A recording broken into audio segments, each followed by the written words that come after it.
Hello, good evening, everyone. Welcome back to the Forward Direction. Again, my name is Mary Apollo. I'm glad to have you here today. And today, I have a special edition that we're going to work in a book launch. My guest today, she's a special person for me. She's also a friend and become one of the people that we work together with a network. Her name is Nyajuok Mangongo. Sorry. She's a mother of three phenomenal children, ages. She have young kids. She is an author of I Am My Mother Wildest Dream, and she's also the founder of Republic Rose Girls Break the Silence. She's a retired nurse from the army, a community leader, and also a successful entrepreneur. She lived her life before she in the refugee camps in Ethiopia, and she's originally from South Sudan. She faced many cultural norms and practices that develop her personality, and also become the person who is today.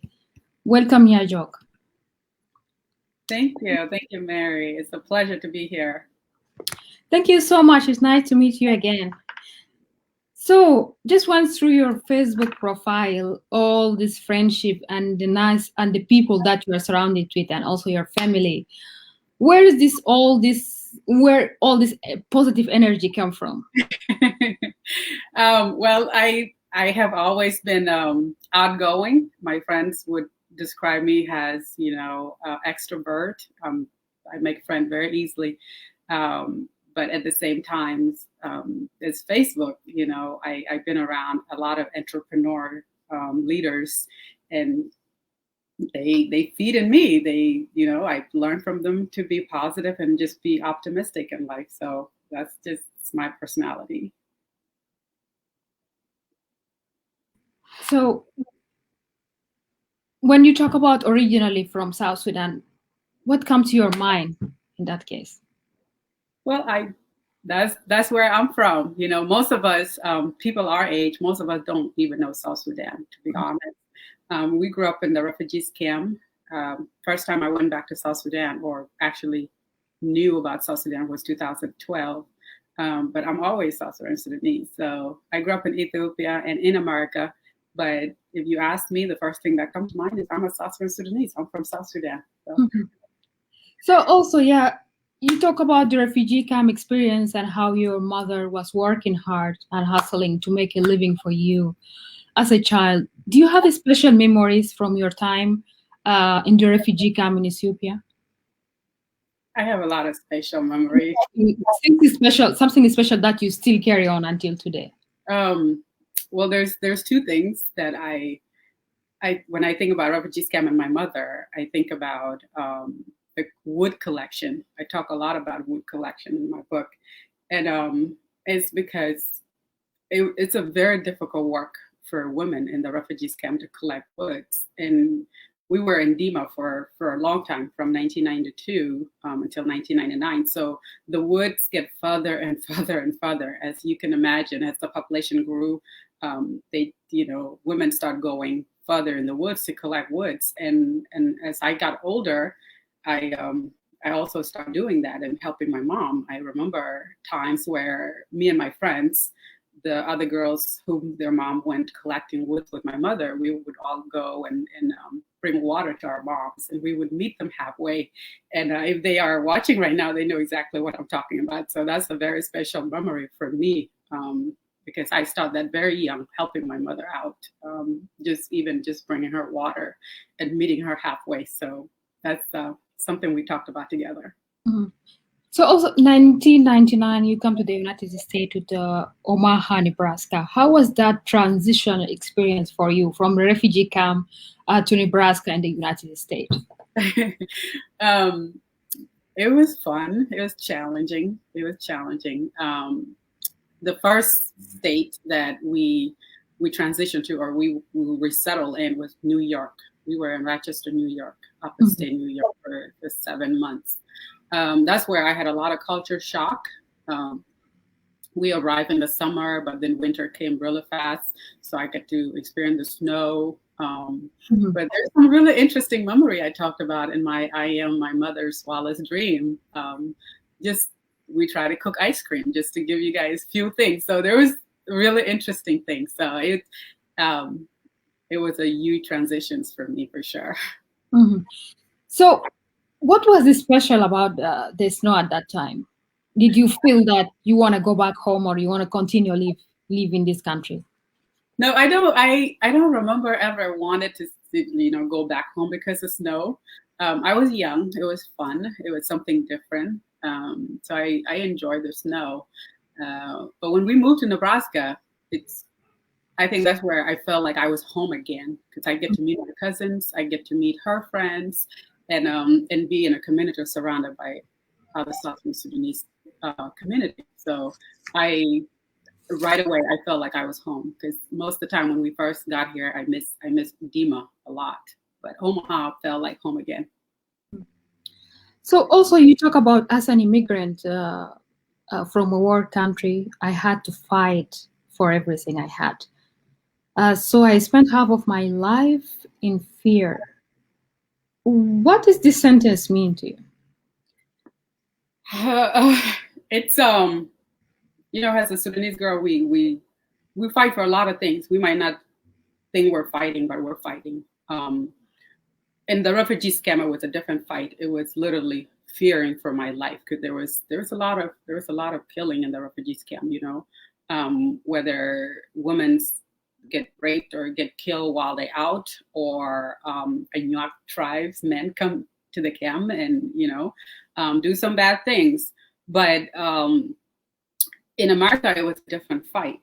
I found myself fighting for my education, wanted to go to school. There was a lot of discussion about that in my home, because I was getting married, but I didn't want to get married. I wanted to go to school. So that was the fight that I was referring to, in comparison to what the fight was. The literal fight was in Dima refugees camp. What are you mostly scared of? Or then? Yeah. Right now or then? Then and right now, if you can compare it. Well, I think then I was, especially at that time in Nebraska, in Omaha, I was in America, and I wanted to be like American girl. I wanted to date. I wanted to, have fun and go to school. So that was what I was worried about. That if I get married, I would just have kids, and I would be a wife, and I wouldn't get to do all of that. I wouldn't go to school and fulfill my dream. But then the fear becomes, just fear of a lot of things. I became a single mom, young, so I was raising my kids by myself. So there was a lot of cultural fear or taboos about being a single parent, and just the community talk and what the community were saying about all of it, whether being a single mom or refusing a marriage or, being in the military. So there was just a lot of different fear. Okay. Also, yeah, I think this is all amazing experience. Also, in the book you talk about your parents and the way you were raised up. You treated differently from your other also brothers and sisters. Do you know why that happened at that time? I don't think I was being singled out. I think it was just a expectation as a Sudanese woman in a family, as a Sudanese girl, we're tend to be raised in a certain way, and what I mean by that is, our parents expect us, especially our moms expect us to be in the house, cleaning, cooking, bathing the kids. That's the treatment I was talking about. Just being expected to take care of the house at a very young age. I have a lovely family. My mom and dad, my siblings and I are very close. But as you can imagine, being a teenager in America, you want to go on a field trips. You want to go hang out with your friends in a movie. But in our homes, that doesn't always happen. Our brothers have more freedom than us girls, and that's whole has a culture. Mm-hmm. So then, at age 14, again, your family enter you to arranged marriage, to a family marriage. Yet, uh, yet you talk about that in the book that culturally there is still some communities that practice this habit in the U.S. Although it's against the laws and also the regulations and also the woman right herself, because the person is still considered as a kid at that time. Was it part of keeping your culture for your family to arrange to organize for you that arranged marriage at that time? We know we still do it. Yeah, we know we still do it. The shocking part about my story is that it wasn't shocking then as it's now that I think about it, because now I know the laws. I know, that it was illegal. But at the time, I didn't know. I didn't know any better. I just knew it was our culture. And a lot of my friends were either being arranged in arranged marriages or having to leave their families and go to foster care, especially if they didn't agree with that. So now that I'm older and I know the laws, I know it's illegal, that what we were doing at that time was illegal. I'm glad that it's not being practiced anymore in the U.S. But it was something very wide known during that time in our community, the time that me and a lot of our age group came to the U.S. Why did you think it's still this practice of like child marriage going on in the U.S. and it's still people don't talk about it? You got cut Is off for a second. getting attention in public.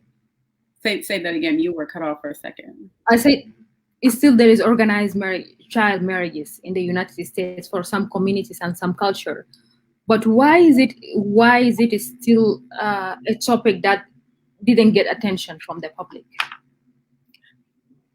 I think it's because the community covered it up. People don't talk about it. It's because a lot of these marriages are not legal.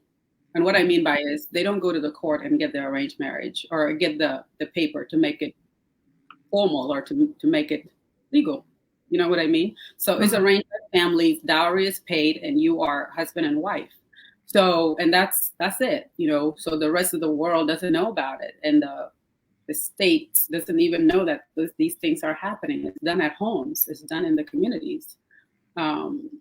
Now, I don't think people are being forced into it. I think kids now know better, and families know the laws now. They're not forcing their daughters to arrange marriages, but it's still they're not being forced into child marriages by force, but it's still being arranged. You know what I mean? So marriages are still being arranged, and then a lot of them are not formally legal. So how was the experience at that time when you entered to arrange marriage at age 14? Well, I felt alone. I felt alone. I felt like I wasn't being heard. I felt isolated. So it was, yeah, I felt like I didn't belong. I didn't belong anywhere. I have some pictures here for your friends and some of I think the experiences that you had in different times. I'm going to. This is your dad in the military, family. So, in talking about your father, your dad, I think at age 16 you have a different experience. You have an experience that you almost take your life away and commit suicide for the first time.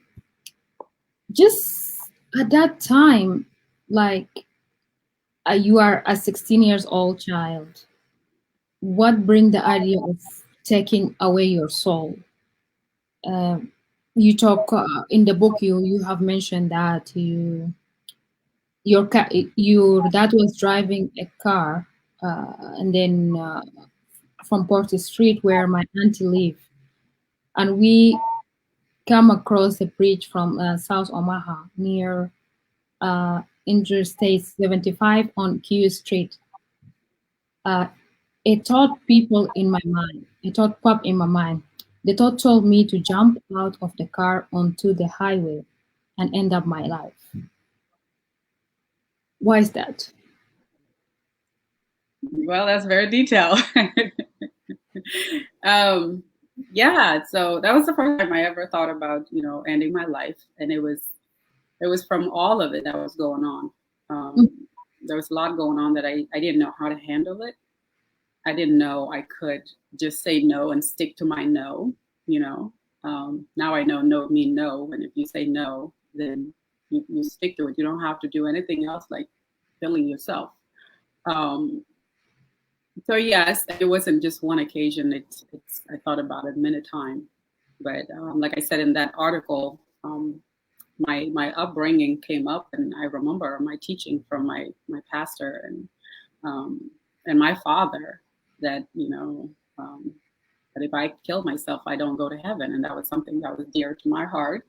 mhm, Um, and I honestly think that's what saved my life is that um, that need, that desire for me to have an eternal life. mhm. So I just like the way that you write there and the powerful language that you have used at that time. Were you a writer at that time, or the idea of writing a book come to you? Absolutely not. No, no. I actually struggle. I'm not very good at writing. I Mhm. struggle with writing. I'm more a math and science elite. So English was never one of my good subject, but I know how to express myself in my own journals. So I was able to express my ideas, and I just had a really good editor that put my sentences together. Yeah, that's amazing. Yeah. How do you arrange with your family now, your kids and also your parents? How do I relate to them? Yeah, how do you spend your time with them? What is the most special and good things that you do together? Yeah, I mean, like I said, I have four brothers and two other sisters, and we're very, very close. I'm the second oldest, so me and my older brother, which I talk a lot about, I had a whole chapter about in the book. We're very close, and we talk a lot. We know a lot of secrets from each other. So, I mean, my parents are in Nebraska, so I go home on holidays and just take my kids and we hang out. So, yeah, so this arranged marriage or my path is something that we all know. We talked about it on a regular basis. When the anger stir up again in my heart, I go to my dad and we talked it out again.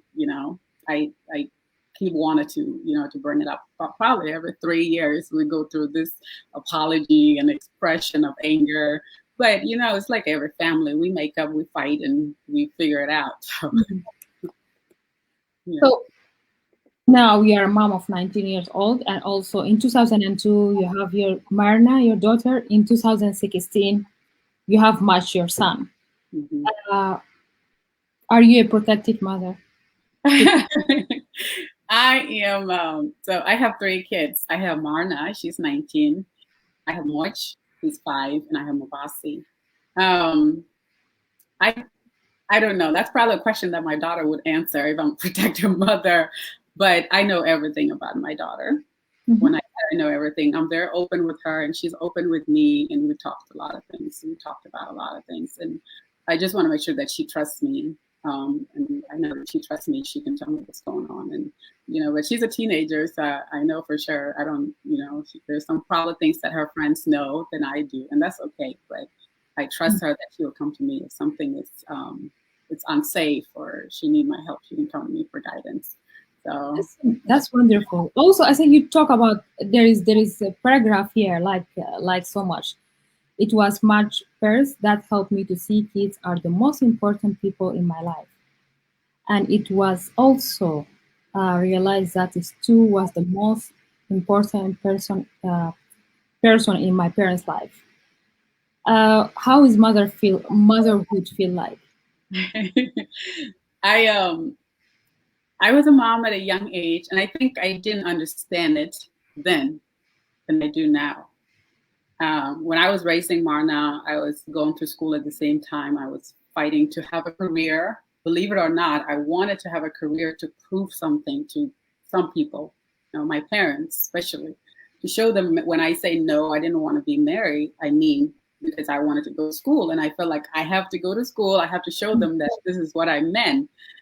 So I didn't have a chance to really be a mother, to think about what it really means to be a mom, and I expressed that in that, especially where you at.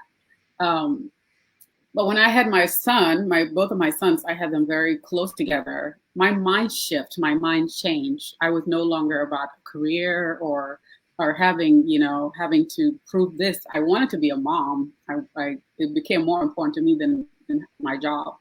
So at that time, that's when I realized that I needed to leave the army. I want to be home and take care of my kids. And so it's my favorite thing to do is be their mom. And I think it's my purpose. I feel like my purpose is being a mother to my kids.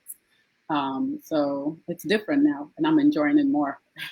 Okay, and also in 1992 you went to study to nurse. You studied nurse, and 2009 you graduated from nursing school, and then you went to the army. Uh, just what is the inspiration of studying nurse, and also the idea of going to the army? And I just see some of these powerful pictures. Really, you are really strong there. The one that you are carrying the gun, the one that you are nursing, also with some of your colleagues. So, I, what I is the think inspiration? I think the inspiration for going to army is that's something you have to read in the book. Yeah, it's something you have to read in the book. One is because it was a big transition in my life. That probably can take me the whole hour talking about it, and it has to do with me and my brother. So that's something. Buy the book and read that. Because that was absolutely the change that took a big turn in my life. The second turn that happens in my life was the joining the army. Nursing school was something that I just bumped into. I went to college to go to medical school. I Mhm. went to college to go be a pediatrician. So I majored in biology. I met a girlfriend. We were very close. And it was between the first semester and second semester during our first year in college. And we were taking a class called medical terminology. And we were shadowing providers. We would do rounds at the hospital, see patients, talk to patients, look at the chart and things like that. And I found myself sitting mostly with nurses and listening to them. And that's when, for the first time, I heard about nursing as a profession. So I asked them, I said, what do you guys do? So this older lady, she told me what she did, and I fell in love. I came back to school and I changed my major. And my friend and I, her name is Kelly, we both changed our majors. And 4 years later, we graduated nursing school. So, what was your parents at that? Did they like the idea of nursing? Did they support you? And you also talk about your dad, who have been your mentor at that time. Yeah, I'm not sure my parent even knew what I was in college for. I don't know. Going to college at that time, you just want your kid to go to college, whatever they major. I'm not sure if it's even important. um, yeah, my dad was during my college time. He was going back and forth to Africa a lot. So he was not aware a lot about what I was doing at that time. But my mom, she was around. She was helping me raise my kids, and I think she was just excited that I was in college and not doing anything else that partying, which yeah. So the book will be available. I think you have more details to talk about the idea of nursing school and also going to the army. I think the book will be available on May 1st. Yes. May 1st on Amazon, and you can order your copy online and also share with your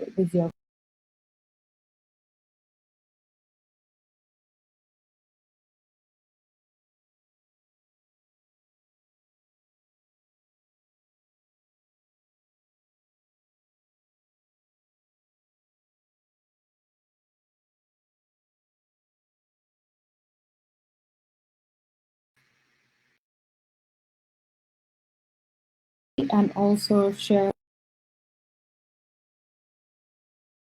people that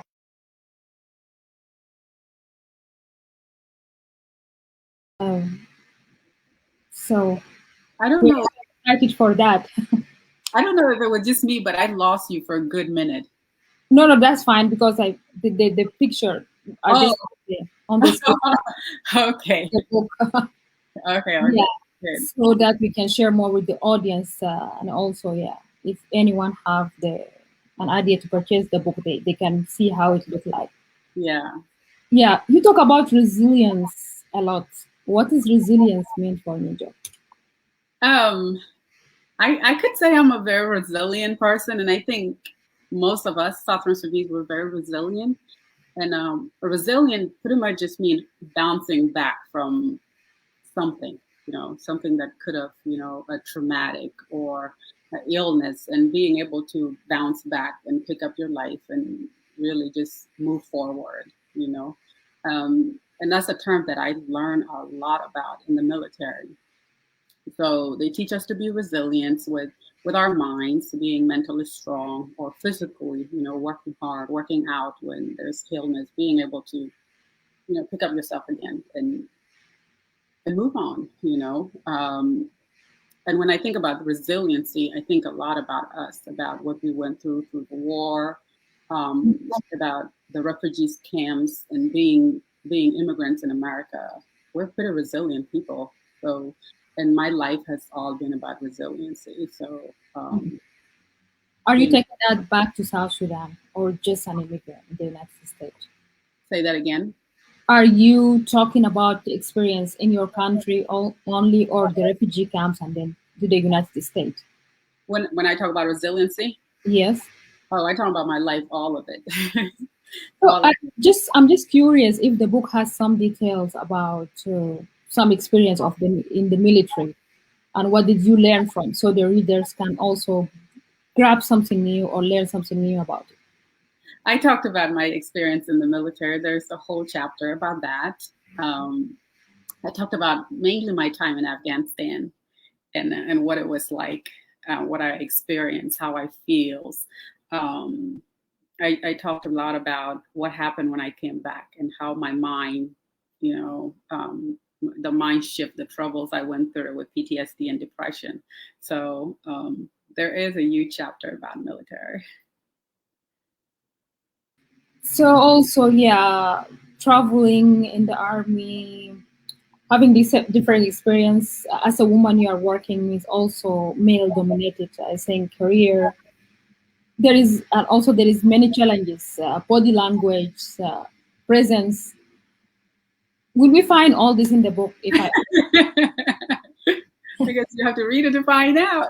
Okay, yeah, just what is the book is going to create on the readers? What impact do you think that the book will um, completely change on the reader mind? I think there's few things, and people will definitely take different things from the book.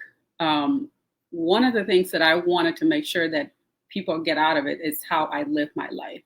It's about who's Nyajuok, who's Nyajuok Tongik. From the refugees camp, how I became about. I talked about my childhood. I talked about coming to America. I talked about being adult, being married. Um, so I think people will understand that challenges are part of our lives and we all go through them. It's really about the lessons and what you take from them and what you want to learn. Um, and that's really what I kept in mind when I was writing this book. It's very difficult to read, but every chapter almost have a lesson, and it was intentional to show that these were the things, and it was just how I dealt with life. You know, most people look at me now and they, if it's somebody that doesn't know me, people that knows me knows that, okay, yeah, she had trouble. She went through a lot. But people that don't know me, they just see the glory. They just see the success. But there was a lot of hard work. There was a lot of crying. There was a lot of tears. And that's what I wanted to show in the book was all of this that people see now. There was a lot of praying behind it. Also, in 2014, you married again and you give birth to two boys, two beautiful boys. You went through the mental and emotional abuse. Uh, Talk to me about that experience, and again, what bring you alive out of? Because when I since the first time we met, and when I knew you, you are that joyful person, full of joy, full of love. You are always happy and making others alive. So I just want to know, where does that come from? I think you actually nailed it. Full of fluff. I had a lot of fluff. And basically, what I mean by that, there was a lot of front that I put out, especially during 2018 and 2020. So from 18 to 20, if somebody saw me smiling and talking very happily, I probably just got done crying. There was a lot of crying. There was a lot of sadness. So I had to put this front. So I just had a rough time. I had a rough time, and it was a lot to do with my marriage and the depression, the anxiety, which all came back to my social or my personal life. But sometimes when I went through the military intensive outpatient for treatment, we had to do this exercise where they give you a mask.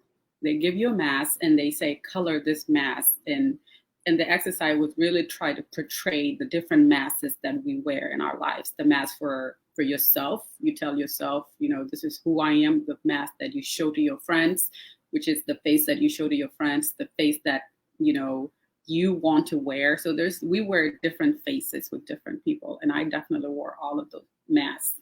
In the book, I really uncover all of it. I uncover all of it and really just talked about my heart, talked about what I really feel like. And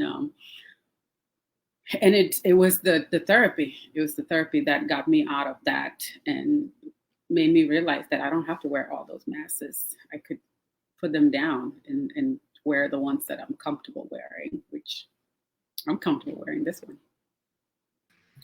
Again, at this period, what were you mostly afraid of at that time? A lot. Yeah, the article you read, I mentioned fear. I think the biggest one that I was afraid of was to raise my kids by myself again. I didn't want to go through that.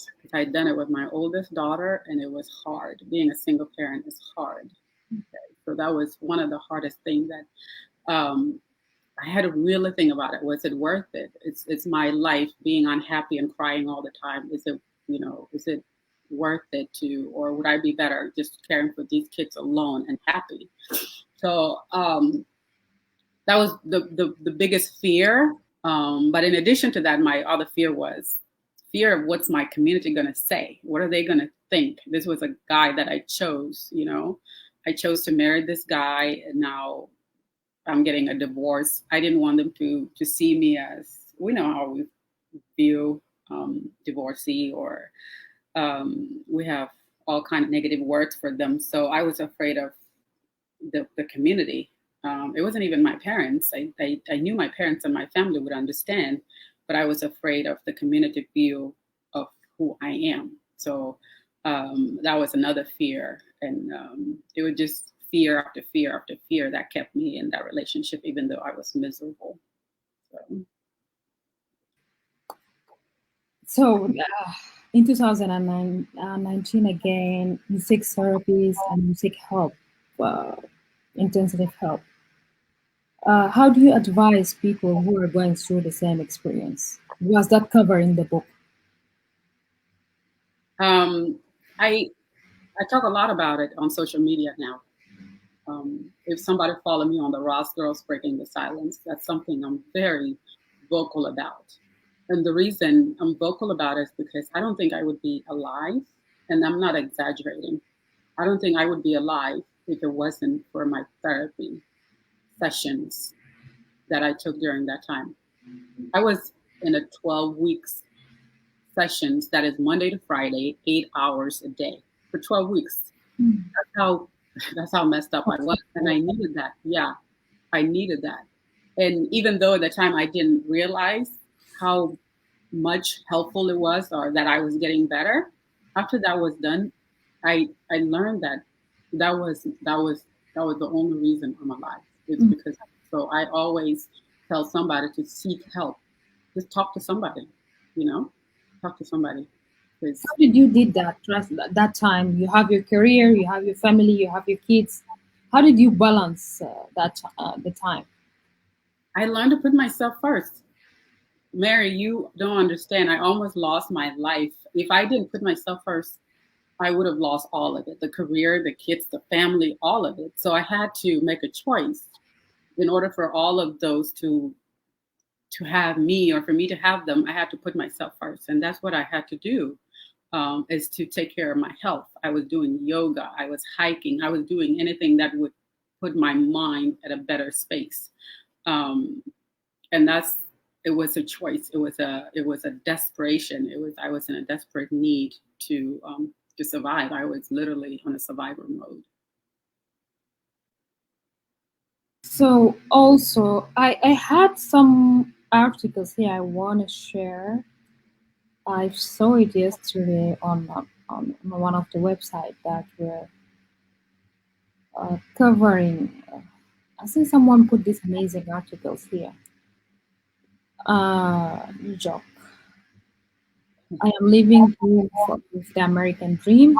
This is one of the amazing articles that I have read. Say this is you here and your kids, your sister. The, this is the most strongest sentence that I have read. You must have a clear vision, possess discipline, and be consistent in your action. Surround yourself with right people for support and encouragement when you feel defeated. Do you feel defeated? uh, uh, I I it was my mentors, it was my friends, it was the people in my life that got me where I am today. Okay. Um, so I meant that, what I put in that article. It's You got to be intention about who's around you, you know, who you surround yourself with. Are they going to be lifting you up when you fall down, or are they going to be jumping over you or dragging you down? Um, so I had a lot of help. I had a lot of help, a lot of encouragement. There was a time where I felt like I was losing my mind, and I called one of my friends, and I said, meet me at a grocery store. Just meet me there. I need to talk. And we talked for over an hour. She prayed with me. We fasted for like 30 days. And we done that for a whole year. You know, we would fast for 30 days because I needed somebody to help me, pray for me when I couldn't pray for myself. Somebody tell me to just live for today and tomorrow would be better. You can just survive today. We'll talk. We'll deal about tomorrow. Don't worry about tomorrow. Tomorrow will have its own worries. Um, so yeah, surround yourself with people that will encourage you, that will lift you up when you need it to, when you cannot do it for yourself. So that's what I meant by that, and it's absolutely been true for me, and I know it's true for everybody. How many friends and mentors you talk about on the book? All those amazing people you have been surrounded by. I was very careful not to list names, so because it's a lot of them, a lot of them, and I appreciate all of them, and they know that I tell them that I appreciate them in my life. So I really didn't have to name them. The main message was to encourage people to seek out mentorship, to have somebody that you look up to, somebody you trust for your life, somebody you can trust to tell your what's going on and what's going on with you. And that was the main message I was getting out there. It wasn't necessary about naming them. Mhm. Uh, of all what you went through, do you still trust people? I, Mary, there's two type of people, right? There's people that trust until you violate, Mhm. right? So they give you trust first until you give them a reason not to trust them or not to trust you. And then there's people that are very like, okay, I'm going to be very offish. I'm not going to give you my trust until you give me a reason to trust you. Mhm. So we always find ourselves, which side we're on. Uh-huh. Yeah, and I'm the one that give trust away until you give me a reason not to trust you. And I don't think I'm in it. And I learned in the military that You it's are easy. very difficult as a leader. You can't just give trust out all the time. But that's my personality. I trust people right away. But when they break my trust, it's very difficult to put it back. So Yeah, I think you must have like easy personality though, yeah, and yeah, more friendly. yeah. Well, just also moving along to a lot of social issues in your community, and also you start doing mentorship and empowering young girls, young women and girls. Also, you have founded the Girls Break the Silence LLC. What do you think the kind of the help that young women need mostly in our community, in South Sudanese community and Africa in general? I think it's a lot of things. I don't think it's a one thing.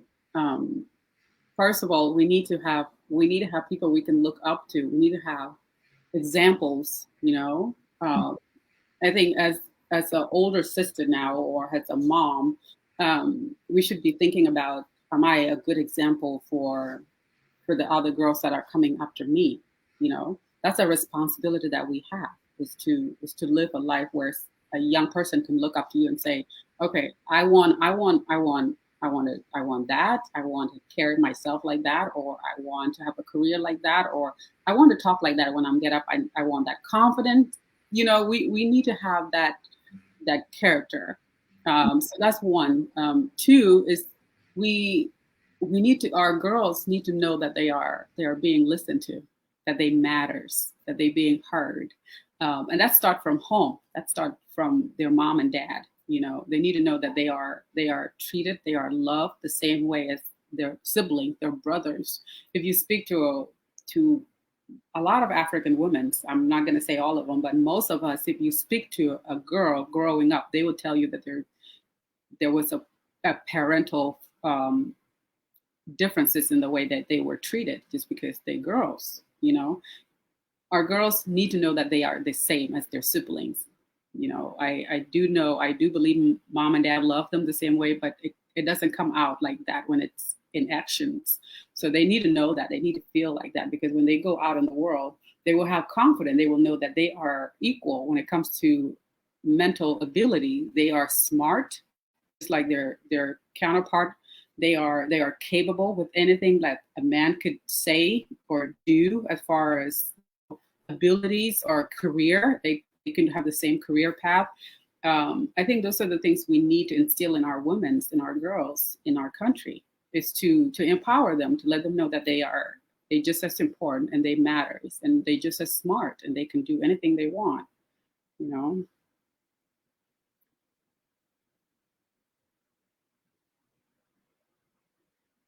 How are you giving this kind of mentorship? How people can reach out to you? You got cut off. Say that again. I say how people can reach out to you if they are looking for mentorship or help. So I have different ways that I can be reached. Ross Girls Breaking the Silence is absolutely the first. So Ross Girls Breaking the Silence is on social media, on Facebook, and it's on Instagram. Um, we can be reached through that. I can also be reached through Nyajuok on my Facebook, Nyajuok, or my YouTube channel, Nyajuok. And I will have a website come out before the book gets released. That's also going to be a place where a book can be purchased. So social media is a great way. I'm on Instagram, I'm on Facebook, and I am on YouTube. So anybody that needs to reach me can find me. And with Ross Girls Breaking the Silence, we have several mentors that can mentor any any girls or a young man that's looking for mentorship. I've definitely been seeked out by young men in our community that's looking for mentorship, which is a really good sign because they know that they can be mentored by a female, and it's no difference in being mentored by a man as long as that person has the qualification. So I appreciate that, and I think that's a great way we're going the right direction. Mhm. Let me just share a quick from your Facebook page for Rose here. Yeah, this is the page for Rose. Yeah. So whenever everyone who is interested, they can go to the Facebook page and also reach out to Nyajuk and contact her. It's Rose Girls Break the Silence. So just moving on. Now you are working hard, yeah, to be a debt-free person, also financially stable, and you have just entered to the investment and also business. Uh, have you thought about that early stage in your life? I I was always a debt free person. I never had debt until I started my real estate business. So almost 90% of my debt was from a home that I didn't sell right away. That sat on the market for quite some time. So being debt free was always part of my life. Um, as far as living my life and investing and being financially stable, that comes with your surrounding. It comes with who you're with and what are they talking about, what type of life are they living. So in 2016 I met a group of people that had a certain mindset, a wealth mindset, people that want to be millionaire, people that wants to change lives, building orphanages in Africa, people that's traveling the world, and I saw myself doing that. So being with them all the times, I started to want that for myself. Mhm. So I started investing, started real estate, started home based business. So that it's now part of my life. I'm an investor. Um, So how talk to me about that experience? How did you get that get success in that work also, and then you get the attention of the media and news like Good Morning America, like different media houses that take your story and they talk about it. so we've been a friend. We've been a friend for quite some time, and you probably already know I have a mindset that says we are what we think, right? What we think about, we become.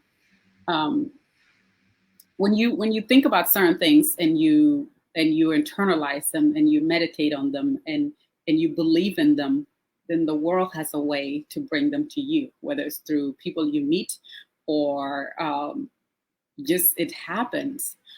So, like I said, in 2016, I met these group of leaders, and they helped me develop that mind shift. They helped me want it to be, live a certain way. So I got the attention of the media from Dave Ramsey Baby Step Group. It's a social media group for people that are going through journey of becoming debt free and building wealth. So when I reached that steps of paying off $87,000 in 10 months, it got their attention in the group and it went viral in the group. They, plus I give them a little background of who I am, and for them having understanding of my background coming from a refugee camp, not knowing anything about money, and having to teach myself. And now I accomplished this huge goal that many people struggle to accomplish. It was encouraging. It was encouraging. It was inspiring. So they got really excited about that. They were asking me a question. And so, of course, the Dave Ramsey solution, the company reached out to me, and a guy named Kurt, who's now my publicist and my agent, reached out to me and says, "Hey, would you like your story to be? Would you like to share your story on in the media, on televisions or articles?" So, of course, I say yes. I said yes, and he'd been connecting me to different news outlets. So at first it was CNBC, and then Good Morning America, ABC, the Epoch Time, and then the Epoch Time has international outlet as well. So they were the one that translated into Chinese and French. So that's been a really exciting journey. And Kurt and I are still doing that because becoming debt free, it's a life that's it's a life that Americans are struggling with. A lot of Americans are struggling with debt, and having my story share with them allow a lot of people and give a lot of people encourage and inspire them. So we're still in the work of doing that, but now him and I are also working on the book together. So that's how it happens. The attention from the media was from this one local media or social media Facebook group that I share my story with them. So what I always say is, and I was afraid to even put that information out, and now look at it. I opened my mouth, type little sentences, and it became inspirational to a lot of people. So a lesson there is that, share your story. We all have stories, and you just never know who it will inspire. So, so also, because we were talking earlier, like you wrote the book manuscript only in 3 days. Where does that emotion and that power come to you from? Just to sit on and write your manuscript and then it's ready to go and publish it. Wait, did I say I wrote that in 3 days? You say, yeah, the manuscript, when we were talking, like you said, you sit on 3 days and then you write the manuscript and then it's ready. But I'm just wondering, because a lot of people, it takes them so much time and to get that courage to share the story out and to take it to an agent. And also, I didn't write that. If I said that, it was misinformation. I didn't write that in 3 days. The whole manuscript of the book took me. I started writing seriously, like journaling, because I was in a therapy. I started December. When you were in the military, I was in therapy and I was journaling about my life, different events. For example, I would pick about my time in refugees camp. What was it like going to school, or what was it like collecting water and building a house? So I would write about those things. And by March of 2020, my therapist and my battle buddies, we call them battle buddies, the people that I was in therapy with, they were also going through therapy. But we share our stories. We share what brought us to the therapy. So when they heard about some of the things I share with them, they really were inspired, and they encouraged me that I should write a book. They told me you should write a memoir.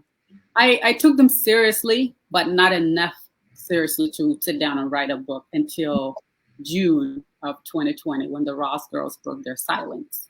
So when the Ross girls broke their silence in June, I made a 4-minute clip.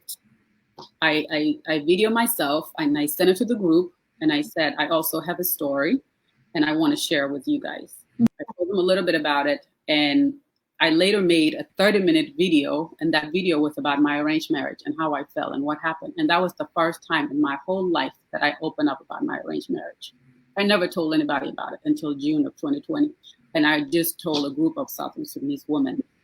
Well, that story literally went all over, and I got calls everywhere. People from Kenya, Sudanese from Uganda. I got call about that, and they shared their stories and their life story and what happened to them, and how they were isolated from their families because they refused arranged marriage. And that's when I took it seriously to write a book. Mm-hmm. That's when I said, I need to put all these journals together with these women. It's hard a little bit. I also write, but when it comes to memoir, I was in a memoir workshop, and a lot of people, like they decided not to write a memoir because it's related to their personal life. Mhm. And a lot of people are scared to share their personal experience, and they don't want the world to know about them. So, so you were not scared? Are you not worried, like for example, from the family to be angry from you? Are no, you are not feeling ashamed to share your story? I'm worried. I'm worried. I'm worried about what's going to happen when I come out. But let me tell you, you cannot change. You cannot change lives by being quiet. You have to talk. You have to open up. And one of the things we share as human beings is our stories. It's our struggles, really, especially our struggles. We share a lot of struggles together. And if we don't share those things with each other, we cannot impact anybody's lives. So I have to remember that. But at first, I have to make sure my family knew about what I wrote. I would not publish this book if my family haven't read it first. So they read it. They know what in there. They know what is coming. And if I'm going down, they're going down with me. They're supporting me.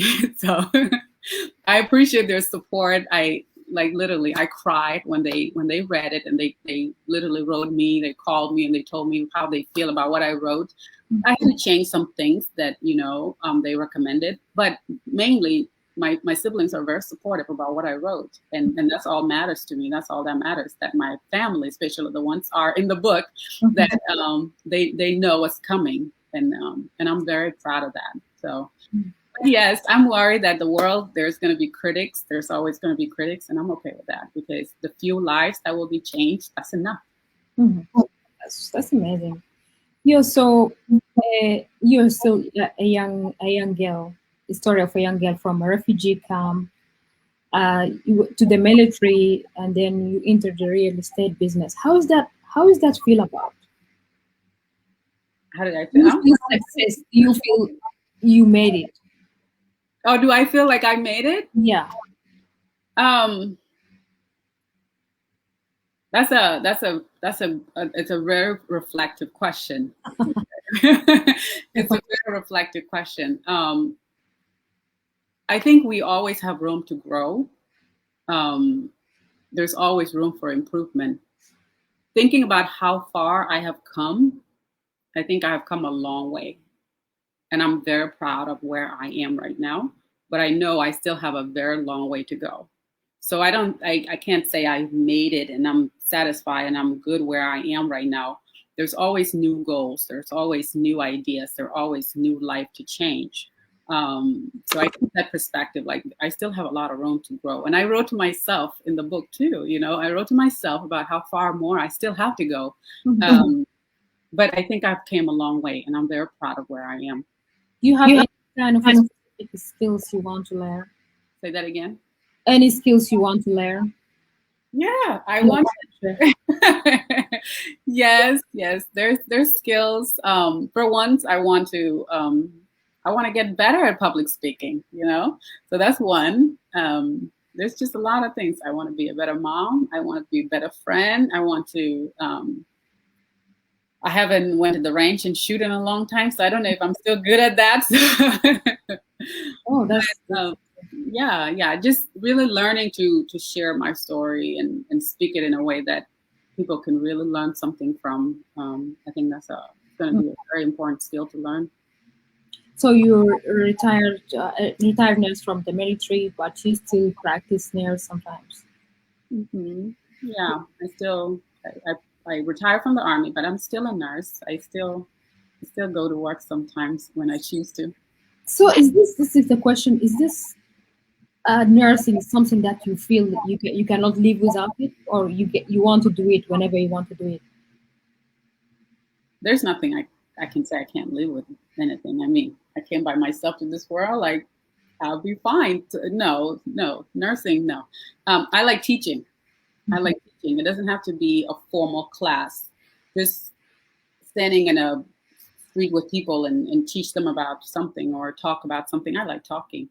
Um, Nursing, it's a good career, but at the same time, it's not something I can say I can't live without. You yeah. What are you telling the younger girls who will just be watching and also reading the book, especially? if they are immigrating, they're coming from different countries, and they want to go through your stories, through your success and what you have faced. I would tell them to believe in themselves. Believe in themselves. Believe in that whatever they want to be, they can be. Especially if they surround themselves with the right people, they can be. There's nothing out of their reach. They don't have to be conformed to anything that's is not is not well with their spirit.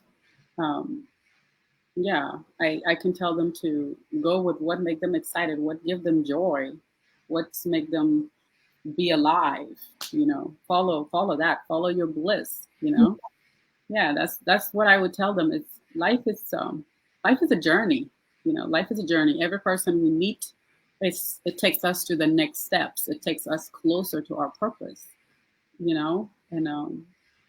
Yeah, there's that's really amazing. The first time we met and we have the youth dialogue, when you say that girls in our community usually they organize events, and I'm really happy today to see that there is girls who are leading the discussion.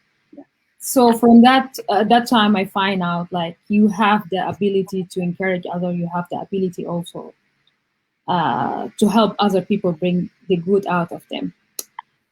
It was so nice talking to you, Nija. that went fast. Fast, really, but I really feel that amazing energy you have, and you didn't went through the comments. Like people were really enjoying the discussion and what we have been talking about. So you are a good public speaker. Also, you have a good potential of storytelling, and yeah, a nice person for people to be surrounded by. So Yeah. I don't believe it's 1 hour. I enjoy it. I enjoy myself here. Thank you for having me. I I hope I said something impactful, something inspiring. And if I haven't, I hope people can go reflect on what I have said so far.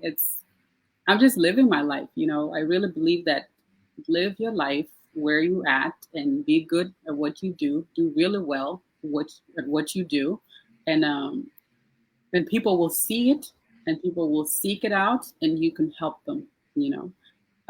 I don't believe in like there's a lot of hunger in our community going from like positions wise or just live your life where one of the important things that I learned from my church is that families are so important. Our families are so important. Our families are our life here on earth. We need to take care of them. We need to love them. And as you love your family and you become good at taking care of your family, other people will want you to take care of them, and you can lead them then. But it has to start from home. You have to be a leader in your own home. So. I just want one question. Are you still crying? Do you still cry? Because really, I don't feel that you give the space for crying or even to be sad. You didn't see me cry here? I cried twice so far. I'm a cry baby, okay? Okay. I cry, and I think it's okay to cry. Also, although my friend one time did tell me, she said, "Stop crying. You look weak when you cry."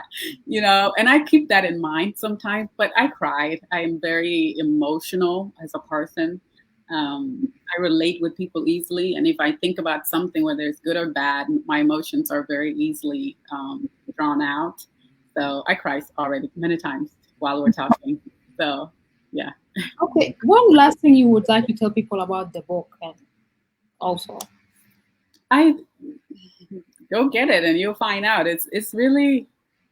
Is it going to be audiobook? Is it because some people are asking, people who are not interested in reading, they want audiobook, they want hard book.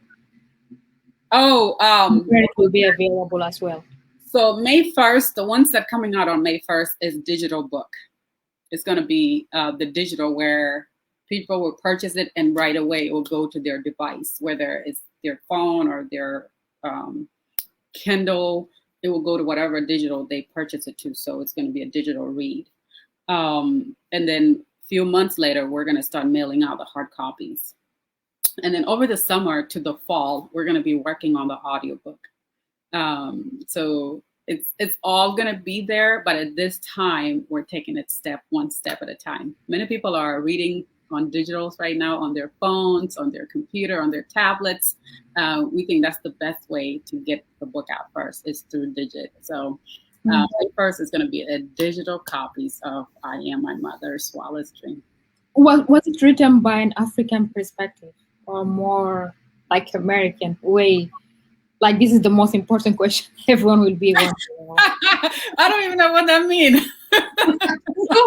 It's just that, like, mostly you put more cultural and norms and the life into it, depending on your African experience, or mostly like it's from your that identity. perspective.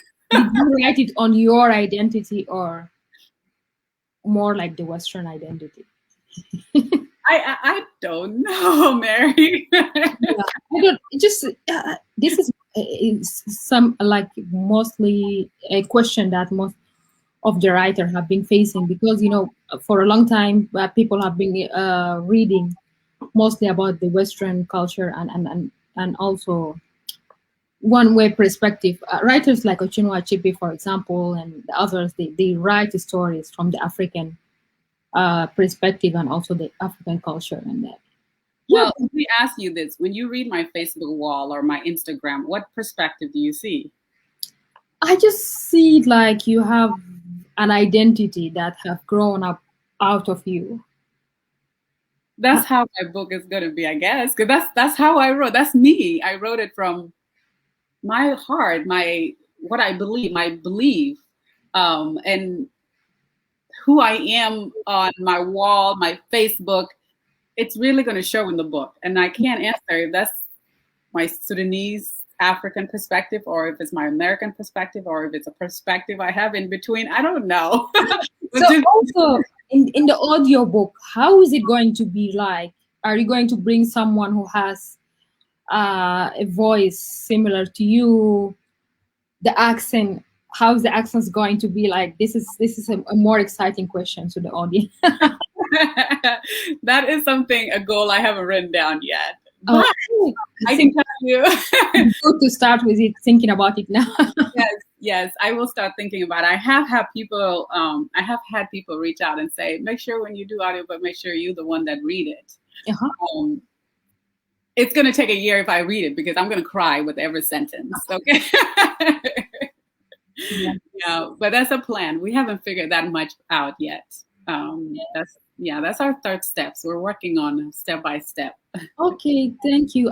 Hopefully, a lot of people actually are listening to this interview now, and also they can take notes for what is next they should do, what they should be doing for themselves and achieve their goals.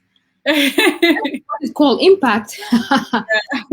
Okay, thank you so much, Nyajuok. I don't want to take much of your time. Thank you for your time on coming to the Four Direction. And also, thank you for being a sister, a supportive mentor for everyone. Each time I reach out to you or get back to you, you don't disappoint me.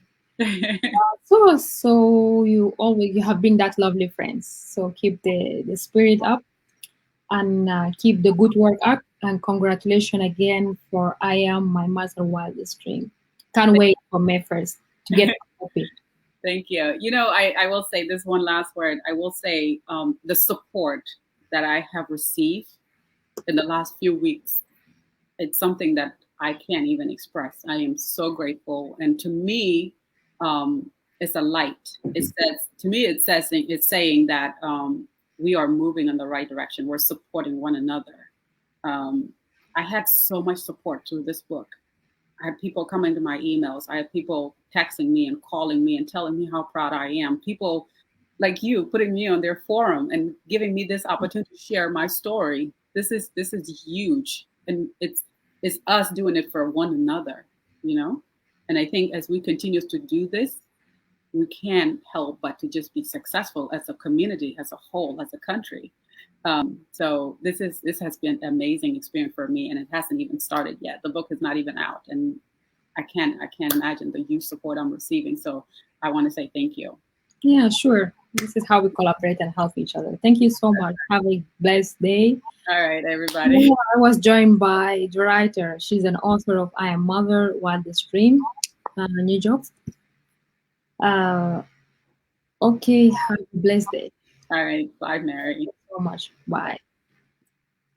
Um, that was an amazing and a wonderful story. I would like to thank all of you who watched this special edition today.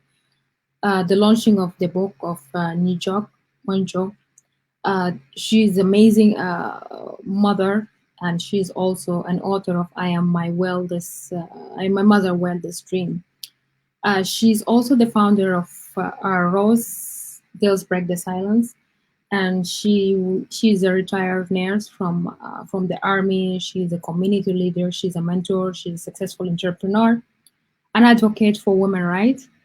She's an amazing person who has been through different experience, and she originally from South Sudan, and she lived in the refugee camps in Ethiopia, in different two refugee camps, and moved to the United States and went through different challenges, starting from child marriage, and then she went to college to study nurse and become a nurse, joined the USA Army, and then become a mother, a single mother, and then from there she entered the business, and also she became an investor. She's a successful entrepreneur. So each, like everything about her story is empowering and inspiring. I just and she put all this experience on the book. She's also this as you have watched the show now. She's an amazing speaker. So what I'm advising you to do, just May 1st, you should go online and order the book. Uh, Read the books, get the inspiration that she have, what she want to teach us as a community, as human being in general. Uh, because as we know, we have a lot of people who are also qualified and in different sectors, but we don't get a chance to get from their experience and the personal experience and the way that they're trying to teach us now. And for the younger generation, it's a new experience now. Everything is digital and everything is available on the internet. You can get access to it the way you want it. You can learn. So get that experience, get it and learn from it. Don't let us waste our time in things that are not valuable. Uh, I'm finished for today. I was the host, Mary Apollo, and was a special edition for launching the book of a new job. I Am My Mother Wildest Dream. It will be available again in May 1st, and this is how the book cover look like. I'm going to leave you for now. Thank you for watching. See you in a different show, different episodes. My name is Mary Apollo. Bye.